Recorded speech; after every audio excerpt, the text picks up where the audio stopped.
Hi,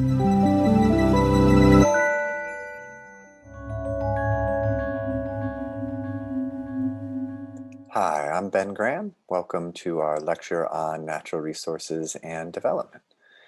And so the fundamental question here is, are natural resources a blessing, right? That we can think about them in pretty straightforward terms as obviously being a nice thing to have, right? If you have oil that you can pump out of the ground and sell overseas, if you have really rich and fertile farmland, if you have old growth forests from which you can log high value timber, right? Any of these things, if you have rich mineral deposits, that's a pretty easy source of wealth. Sources of wealth should be good for economic growth, right? So in some sense, it's a puzzle. Why would they ever not be good for growth? Why are valuable things sitting underground that you can pull out maybe not such a good thing, right? And if you look at the history of the United States, key to U.S. economic growth through the centuries has been access to abundant natural resources, right? And if you look at Japan's entry into World War II, a lot of that was driven by being sort of a densely populated, low natural resource island nation in need of raw materials for economic growth. When the U.S. Imposed restrictions on Japan's ability to import resources, that was one of the most important triggers for bringing Japan into World War II, launching the attack on Pearl Harbor.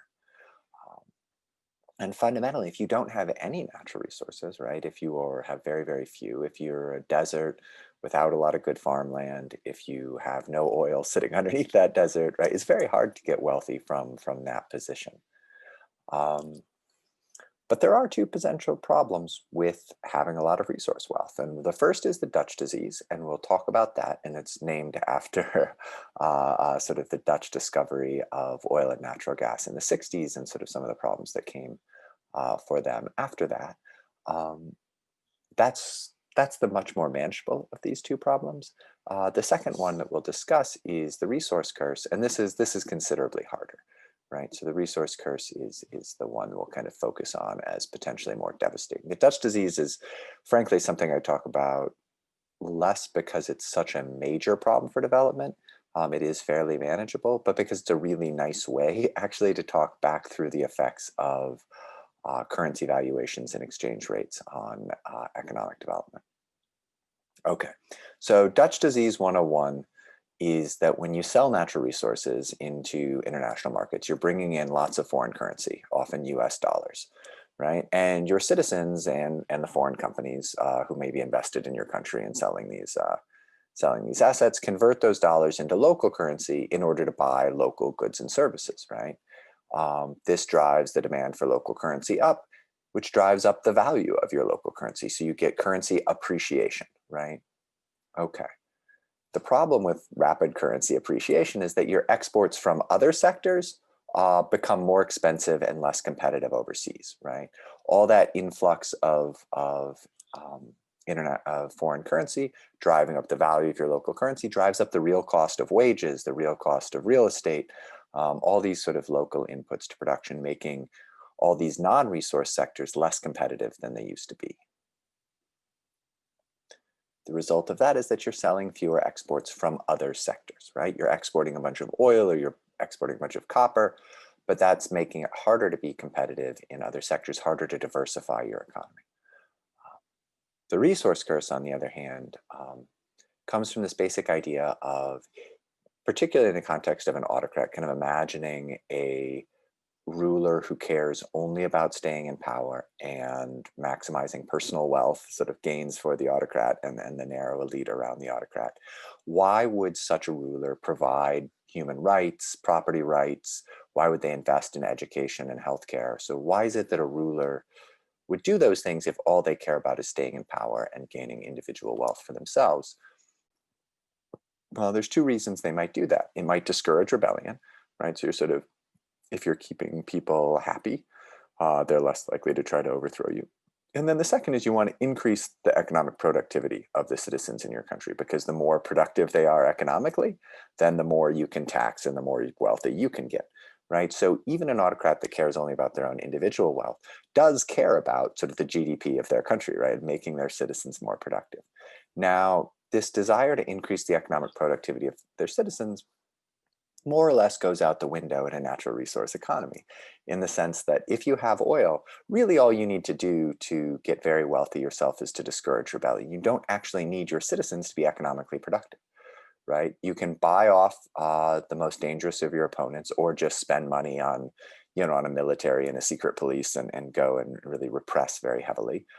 You don't need to invest in public goods like education or healthcare, because you don't need workers as part of the national production function, right? There's very little labor actually employed on the oil fields. There's some roughnecks, there's some engineers, right? There's some workers, but it's pretty minimal. You don't need most of your population to get that oil out of the ground. So instead of investing in their productive capacity, you simply buy off the elite among them, perhaps, and repress everybody else. Okay. It's also the case that when you have a lot of natural resource wealth that the central government controls, there's more incentive for civil war. Because if you are a rebel group and you can seize control of the national government, along with that comes this huge instant revenue stream, right? So there is a greater incentive for rebels to launch economically motivated civil war when there's this easy to seize revenue stream to capture. Okay. So that's kind of the overview of both of these mechanisms, and now we'll talk through each of them in a bit more detail, kind of walk through it a second pass, so to speak. So in Dutch disease, like kind of step one is your natural resource export surge, right? You've just discovered oil or natural gas, or you've just discovered a new diamond or copper deposit, and foreign currencies flowing in as you're selling those exports on global markets. You may have additional foreign capital coming in the form of resource-seeking FDI. So you might have international oil firms coming in and spending a lot of money to drill new wells, or big mining conglomerates coming in and spending a lot of money to set up new big mines. And so you're running this current account surplus in the current period, right? As you're sending a bunch of goods and services abroad, all these exports, and getting cash in return, right? Because you're not buying as many imports as you are selling exports. You've got this big current account surplus, which is driving up the value of your currency.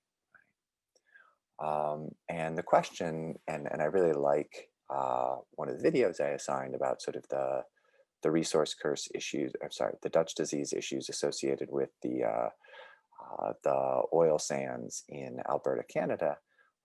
This question of, is having a highly valued currency or a rapidly appreciating currency, is that good or bad?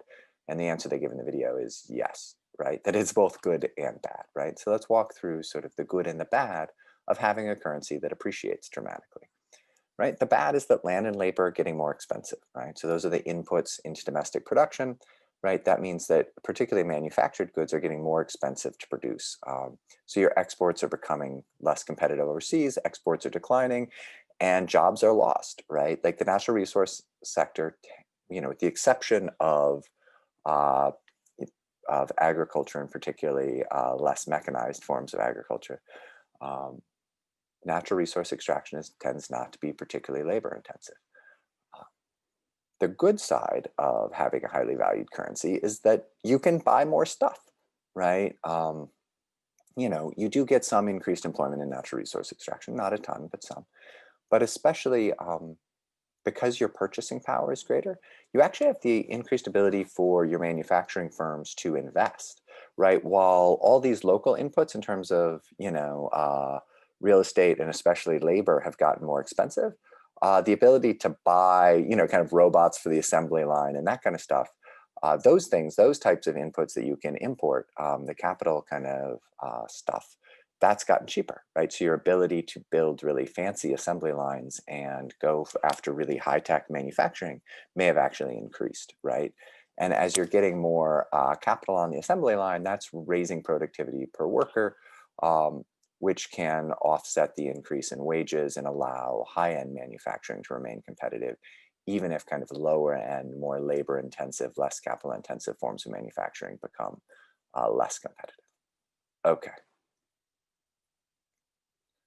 So the problem here is that low-end manufacturing, think sort of like t-shirts or simple sort of assembly line production, both of those things are quite labor intensive, lots of jobs for lots of people. But natural resource extraction and higher end manufacturing, where it's, lots of robots on the assembly line, neither of those are nearly as labor intensive. And so you end up with a net loss of jobs. So your country may be wealthier, but there's less employment, right? So it's harder to spread that wealth around. Okay.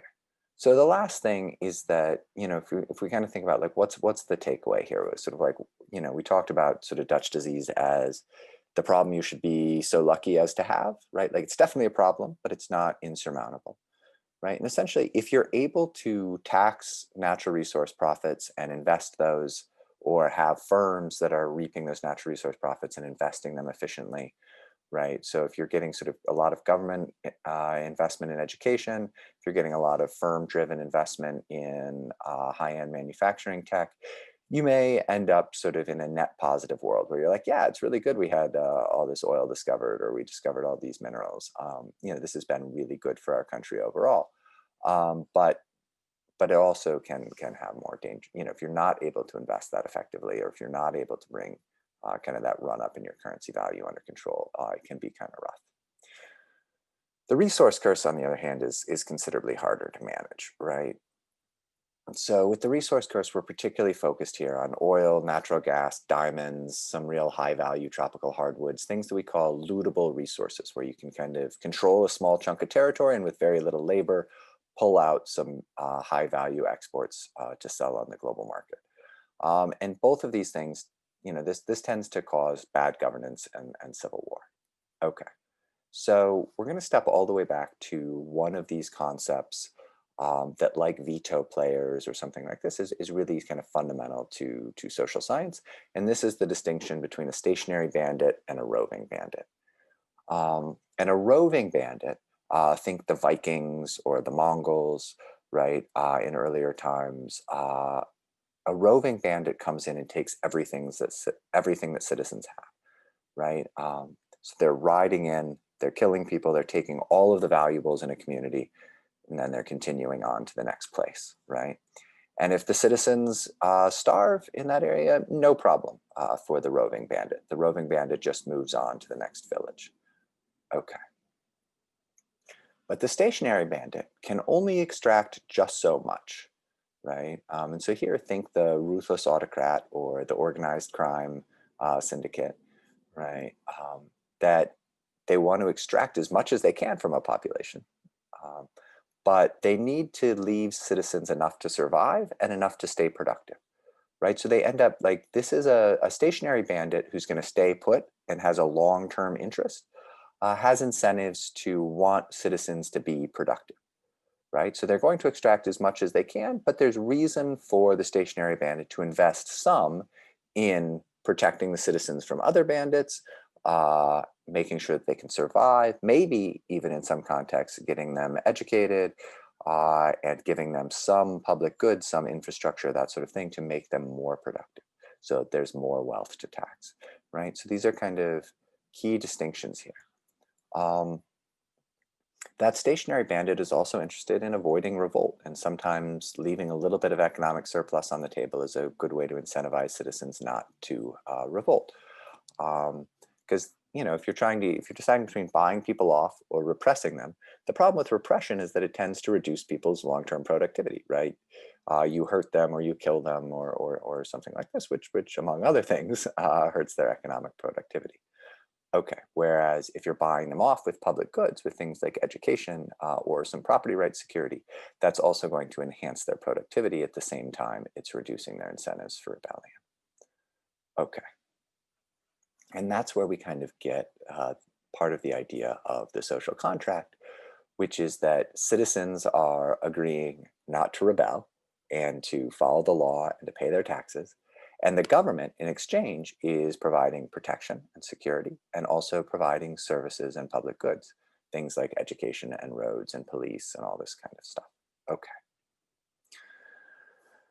So the takeaway here with this roving versus stationary bandit is that even if we imagine a political ruler who cares only about their own wealth and only about staying in power, the better the economy, right? The higher GDP, the better growth is, the higher government revenue is, right? Which means the more wealth for that leader. So, that's key to kind of understanding the incentives of um, even sort of fairly evil autocrats, right? Okay, so what does that have to do with the resource curse? Let's circle this back. Um, if the government has revenue coming in from natural resources, from pumping oil out of the ground and selling it overseas, that government doesn't need to tax the population. So it doesn't care if the population earns enough income to tax, right? Whether that, it doesn't care if that population is productive, right? Just needs to prevent rebellion, and repression becomes really cost effective. Okay, even if that repression hurts the long-term productivity of your citizens, this autocrat doesn't care, right? All they need is to continue to control the oil fields. And so for these reasons, we see that natural resource wealth is in general negatively correlated with democracy, right? It's also negatively correlated with long-run economic growth. Um, so, and actually one of the, I will just sort of flag that one of the projects in the research lab that I help run, the Security and Political Economy lab, is on the resource curse and sort of what are the mechanisms that link the presence of natural resources to civil war. So, okay. If natural resources are so bad for democracy, so bad for long run economic growth, what explains a country like Norway, where you have enormous offshore oil reserves? They're a huge oil producer, particularly per capita. They're not a huge population. They produce a lot of oil, but they're also very wealthy, strongly democratic, lots of human rights, secure property rights, all that kind of stuff. Um, how do you explain that? And I mean, I think the general sort of consensus explanation is that Norway had developed strong democratic governing institutions before oil was discovered. So that really helped alleviate the resource curse problem, that those institutions were already well entrenched. And so the tax revenue coming in from oil, you know, they, the institutions were strong enough to prevent sort of a rebel group from coming and seizing, or an autocrat from seizing power and channeling it to themselves. That the institutional rules of the game were firmly enough established when the oil was discovered, that then that natural resource wealth, instead of just being channeled to a narrow political elite, was broadly shared among the citizenry in the form of high investments in education and a strong social safety net and a sovereign wealth fund for the future and all these kinds of things.